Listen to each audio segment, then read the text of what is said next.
bonsoir à toutes et à tous. Mardi 18h, c'est la chronique du Ciné Étoile de Ré et je suis donc avec Wally. Bonsoir Wally. Bonsoir Lily, bonsoir à tous et à toutes.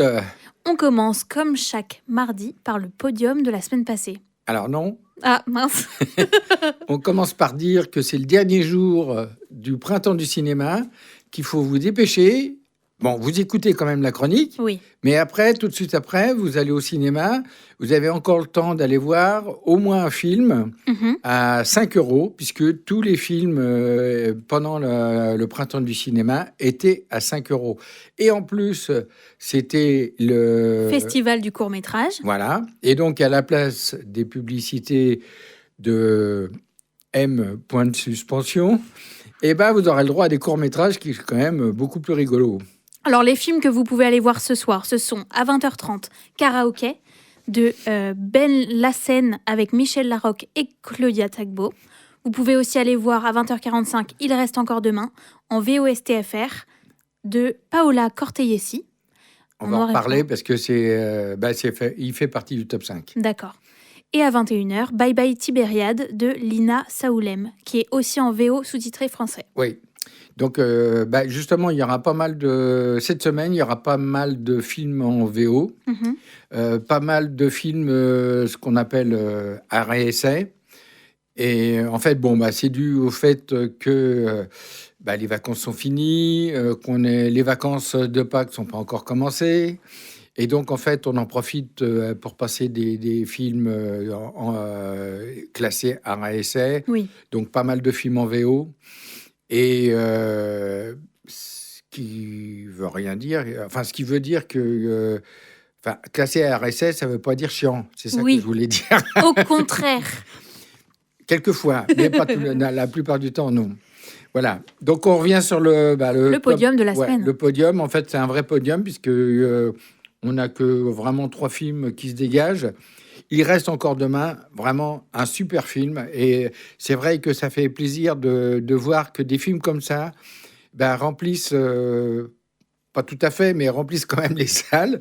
C'est pas la première semaine. Ça fait déjà plusieurs semaines qu'on le passe. Et je pense que le bouche à oreille est vraiment extraordinaire. C'est un film italien qui a fait un carton en Italie. Voilà. C'est un film qui se passe, on va dire, entre 1944 et 1950. Dans les années 40. À la libération de Rome.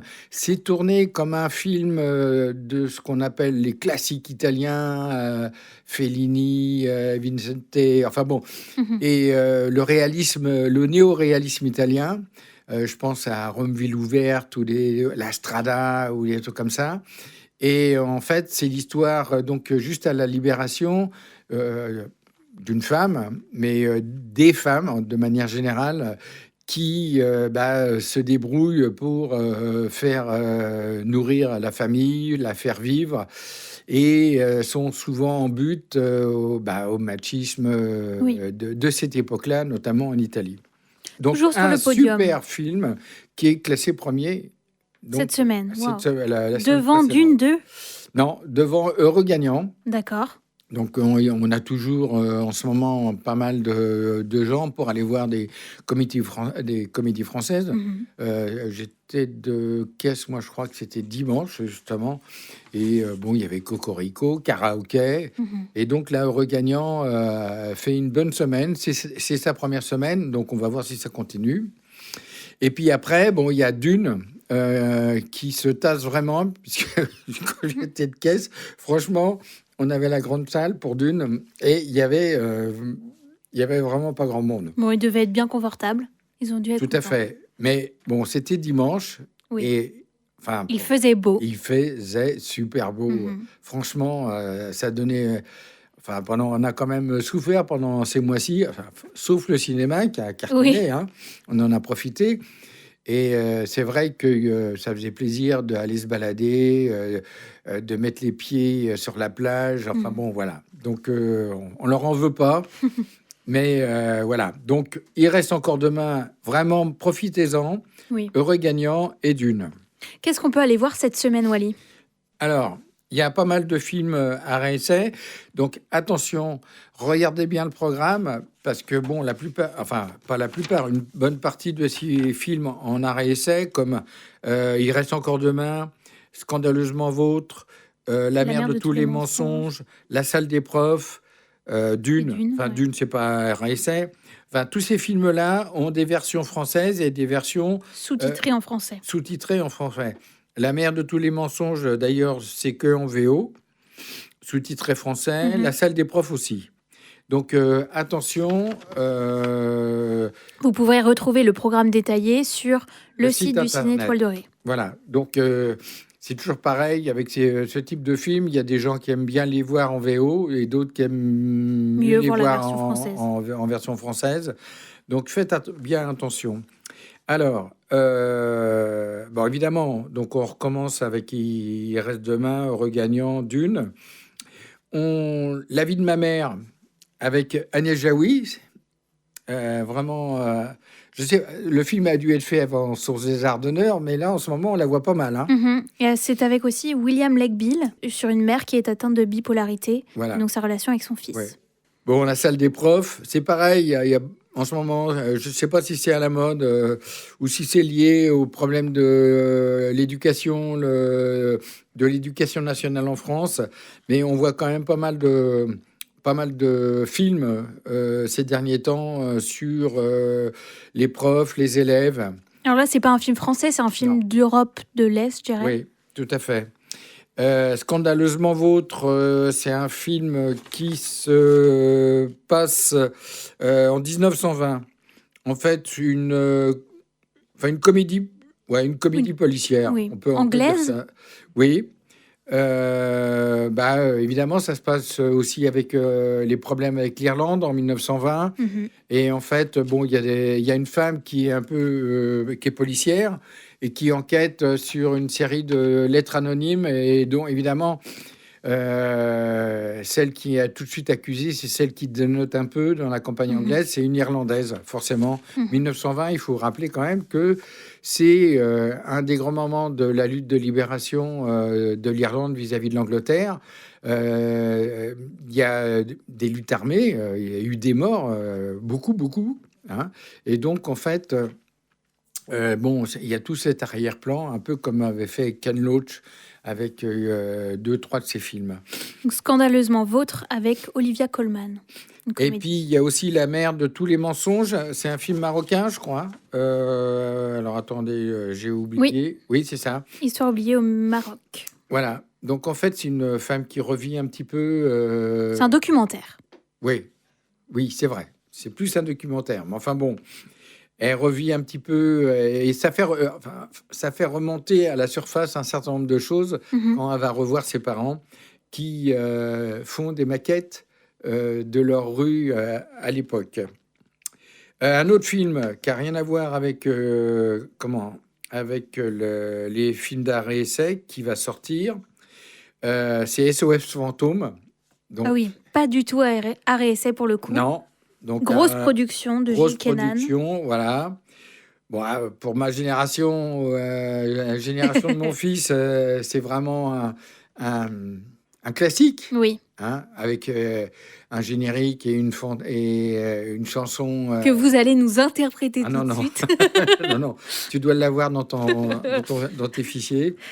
Je crois qu'ils ont ressorti les mêmes costumes, la même voiture, Oui. enfin bon, toute la même histoire. À rappeler, alors aussi, autre film à voir absolument, c'est La Promesse Verte. Voilà, c'est deuxième semaine, je pense. Vous nous avez offert tout un pas de côté la semaine dernière sur ce film. Ouais, enfin, pas sur les films... Oui. Dans la même thématique. voilà. La sauvegarde de la forêt, de la vie sauvage. Et donc, en fait, avec Alexandra Lamy, en fait, c'est l'histoire d'un photographe qui part en reportage dans un pays d'Asie du Sud-Est. On pourrait dire la Bornéo, l'Indonésie, la Malaisie, et où en fait le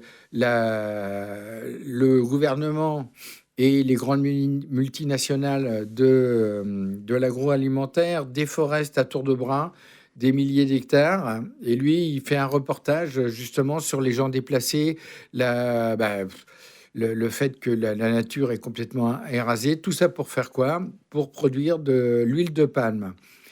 Et donc, en fait, il est arrêté par le gouvernement qui veut pas que son reportage sorte, parce que ça mettrait à mal l'image de marque du pays et l'image de marque de l'huile de palme. Et il est condamné à mort. Et donc, Alexandre Alamy fait le rôle de la mère.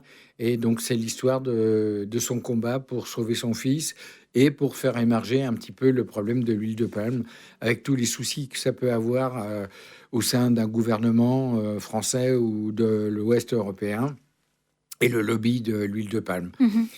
Une des scènes les plus marquantes, c'est quand elle revient chez elle et qu'elle ouvre son placard. Qu'est-ce Et qu'elle qu'elle le fait? vide. Et elle regarde tous ses produits et puis elle jette tous les produits avec de l'huile de palme. Ça fait un moment qu'on sait que l'huile de palme est vraiment Oui. désastreuse. Mais bon, ça reste toujours d'actualité parce que le fond du film est toujours présent. Cette semaine, on peut toujours voir Une vie. Oui. Et pour le jeune public, on peut toujours voir Kung Fu Panda 4. On a un petit événement aussi, c'est l'avant-première de Du Cobu Passe au Vert. Voilà. L'avant-première, ce sera le lundi 1er avril, qui est un lundi férié, donc lundi prochain à 15h. Oui, on a un week-end, le week-end de Pâques, comme d'habitude. Week-end de 3 jours. Week-end de 3 jours, voire de 4 jours. Je crois que les banques ferment dès le vendredi. Ah, C'est une tradition. merci Wally, on va vérifier, Si. je vous crois. Et autre événement, c'est l'avant-première de SOS Fantôme, la menace de glace, qui aura lieu le dimanche 31 mars à 15h. Voilà, je crois qu'on a fait à peu près le tour de... Tout à fait, de la programmation. De la programmation. Alors... Un petit pas de côté, Wally. un petit pas de côté et un petit pas en avant, puisqu'on va sauter quasiment une semaine. Je vais vous parler d'un film qu'on présentera le 8 avril à 20h15 en avant-première avec une partie de l'équipe du film, puisqu'il y aura le réalisateur et un acteur, avec une tarification spéciale, 6,70. Ça s'appelle « Nous serons toujours là ». Et ça parle de quoi? Ça parle de quel événement? De Plogoff. Bravo. Alors, pour les moins de 70 ans... Merci, Wally. Plogoff, c'est l'histoire d'un combat qui a été mené par la population bretonne et plus particulièrement, on va dire, le Finistère Sud, la Pointe du Raz. Donc Plogoff, c'est le nom d'une commune. Oui, d'une commune en France. Voilà. Donc qui se situe dans cette partie-là. Et sous Giscard, il y a le développement du nucléaire. Il y a aussi l'implantation d'un camp au Larzac, l'extension d'un camp militaire au Larzac. Il y a pas mal de choses autour de ça. Et en fait, la population de Plogoff et des alentours va d'abord être un petit peu interloquée par le choix de de construire une centrale nucléaire sur ce site. Et peu à peu va prendre conscience de tous les mensonges qui tournent autour. Du style... Alors, ce qui est assez drôle, c'est que... Bon, par hasard, j'ai travaillé un petit peu dessus ces dernières semaines sur l'histoire justement des mouvements antinucléaires. Et en fait, ce qui est assez drôle, alors c'est un film de fiction, hein, oui, mais qui restitue les événements. C'est pas un documentaire, parce que je crois qu'il y a eu des documentaires dessus. Et donc, en fait, c'est l'histoire donc la mobilisation de cette partie de la Bretagne et plus largement de l'ensemble de la Bretagne et voire de la France autour du problème du nucléaire. Et ce qui est assez drôle, c'est que en fait, on en est toujours au même point. C'est-à-dire qu'en fait, les principaux arguments qui sont donnés par les tenants du tout nucléaire sont les mêmes depuis 1970. C'est-à-dire, par exemple, la création de l'emploi. On avait dit aux gens de Plogoff, vous allez voir, vous allez avoir des emplois créés. Ce qui n'est pas du tout vrai, parce que faire croire à des gens en Bretagne Sud que ce sont les artisans du coin qui vont construire la centrale nucléaire, ce n'est pas vrai. Certes, c'est vrai qu'il y a des emplois de créés, mais ce ne sont pas des emplois locaux. sont des ingénieurs, des techniciens, des gens d'EDF, des gens de chez Bouygues pour construire la centrale.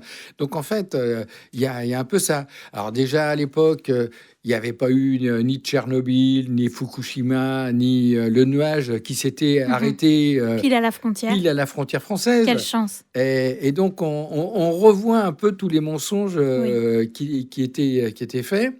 Et en fait, on voit la prise de conscience des gens du coin, et notamment, ce qui est assez remarquable, je trouve, la prise de conscience des femmes. Et en fait, on s'aperçoit que ce sont les femmes qui vont porter à bout de bras la lutte contre la centrale nucléaire de Plogoff. Alors, on voit toutes les démarches plus ou moins administratives. Ils occupent la mairie. Mais l'État fait venir des mairies annexes avec des centaines, voire des milliers de gendarmes de CRS autour pour protéger la mairie. Et enfin bon, il y a tout ça. Il faut rappeler que aussi, c'est aussi l'époque où la Bretagne venait de subir une catastrophe assez importante qui s'appelle l'Amoco Cadiz, qui est un grand pétrolier géant qui s'est coupé en deux sur la Bretagne Nord. Et les gens commencent à faire le lien entre mazouté aujourd'hui, radioactif demain. Oui. C'est l'époque, je le redis, de la lutte aussi au Larzac. Et on voit les liens qui se tissent entre les paysans du Larzac et la population de Bretagne Sud. Avec, j'ai en tête une affiche assez célèbre où on voit un mouton qui avec une bulle et qui dit Gardarem le loup Plogoff. Tu vois, on mêle un peu les deux. Une mobilisation extrêmement importante, y compris d'ailleurs en Loire-Atlantique, parce qu'il y avait un projet au Pèlerin. D'accord. Pèlerin, en ce moment, il y a le bac qui fait Couéron le Pèlerin. Et ben à la place du bac, vous auriez eu peut-être une centrale nucléaire. Donc en fait, vraiment, il y a Chooz, il y a Golfech, tout ça, et c'est à peu près partout pareil. Et ce qui est assez drôle, non, c'est pas vraiment drôle. Ce qui est assez étonnant, c'est qu'en ce moment, on reparle beaucoup de Plogoff. Notamment, il y a eu des chansons, il y a eu pas mal de choses, mais il y a un film qui vient de sortir. Un livre qui est sorti en 2010, qui s'appelle Femmes de Plogoff, et qui a été écrit par deux femmes, justement, Annie Laurent et René Conan, et qui s'intéresse justement à travers tous les articles dans Ouest France, dans le Télégramme de Brest, à travers toutes les mobilisations dans toute la Bretagne et dans tout le Grand Ouest de la France, qui s'intéresse justement à cette mobilisation forte des femmes.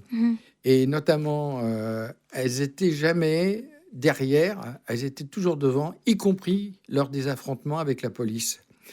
Alors, je vais vous lire 2-3 trucs. Alors, ça s'appelle Les femmes contre les gardes mobiles. Au début, on n'y croyait pas. Mais lorsque l'enquête publique débute, arrivent des centaines de gardes mobiles. L'inquiétude et la peur nous envahissent. Plusieurs femmes, plusieurs collègues feront le lien avec l'occupation pendant la Seconde Guerre mondiale. Des Allemands arrivent.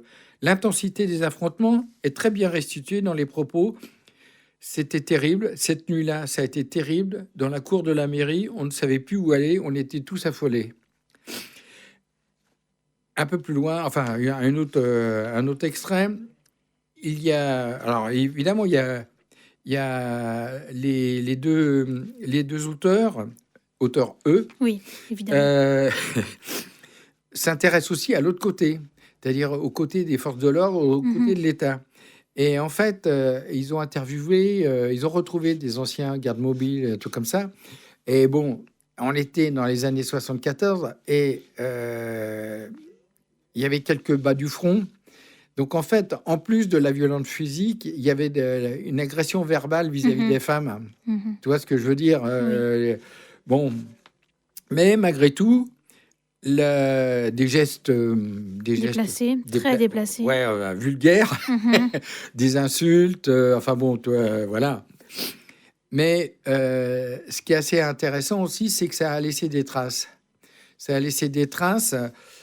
Évidemment, la centrale ne sera pas construite parce que François Mitterrand, notamment au début, quand il arrive, est mis devant un état de fait. On en avait parlé au moment des radios libres. Mais bon, ni Plogoff, ni le Pèlerin, ni le Larzac ne N'aura seront... sa centrale. Voilà. Et en fait, ce qui les a aussi intéressés, c'est de voir comment ce mouvement populaire, donc avec les femmes et les enfants devant, ont laissé des traces très très très longtemps dans la vie sociale, économique et culturelle de cette région. C'est-à-dire? En fait, tous les liens qui ont été tissés à ce moment-là, y compris dans le reste de la France, parce que les gens de Plogoff, moi je me souviens, j'étais parisien, mais il y avait des gens de Plogoff, comme les gens du Larzac, qui venaient à Paris faire des conférences, faire des débats, discuter de leur lutte, tu vois. Et donc, en fait, ça a tissé des liens localement qui ont perduré. D'accord. Et en fait, toute l'énergie que notamment les femmes ont mise dans cette lutte, en fait, après, elles ont gardé la même énergie, mais elles l'ont mise dans autre chose. Et donc, dans le tissu social, le tissu culturel, les tissus économiques. Et donc, ça, c'est aussi intéressant. Donc, je rappelle que le 8 avril, donc, vous pourrez venir voir et débattre du film « Nous serons toujours là ». Moi, j'y serai pas. Je suis de garde à Barcelone. Bon. Oui, c'est dommage. Il y aura une tarification spéciale, 6,70, 20h15. En présence du réalisateur et d'une partie de l'équipe du film. Génial. Voilà. On aura le temps d'en reparler un petit peu la semaine prochaine avec Victor et Mélanie. Voilà. Puisque vous serez déjà en Espagne. M'occuper des petits-enfants. Mais on se dit quand même à la semaine prochaine, même si c'est sans vous, Wally. Ouais. Parce que la chronique du Ciné Étoile de Ré, c'est tous les mardis à 18h. Profitez du beau temps, mais dès qu'il commence à pleuvoir, on se réfugie au cinéma. Continuez à venir au cinéma. Allez au cinéma.